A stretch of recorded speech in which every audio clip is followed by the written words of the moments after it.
আমার রাসূল শিশু অবস্থায় দোলনায় বারান্দার মধ্যে শোয়া। ইবনে আব্বাস বলতেছেন, ইয়া রাসূলুল্লাহ,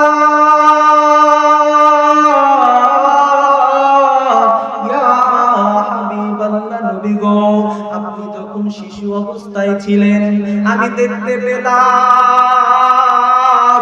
ওই আসমানের চাঁদের দিকে তাকিয়ে আপনি রাসূল কি যেন মিটি মিটি হাসে। সুবহানাল্লাহ। ইবনে আব্বাস বলতেছেন, আপনি শুধু তাই নয়, আপনার শাহাদাত আঙ্গুল মোবারক যেই দিকে ঘুরান ওই আসমানের চাঁদটা সেই দিকে চলে যায়। আপনি ডানে নিলে ডানে চলে যায়, আপনি বামে নিলে বামে চলে যায়। ইয়া রাসূলুল্লাহ,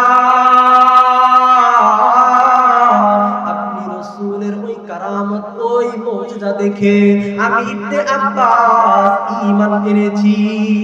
সুবহানাল্লাহ। আমার নবী তখন ডেকে বললেন, তখন ওই চাঁদ আমি রাসূলের সঙ্গে কথা বলতো, তখন ওই চাঁদের সঙ্গে আমি রাসূল কথা বলতাম।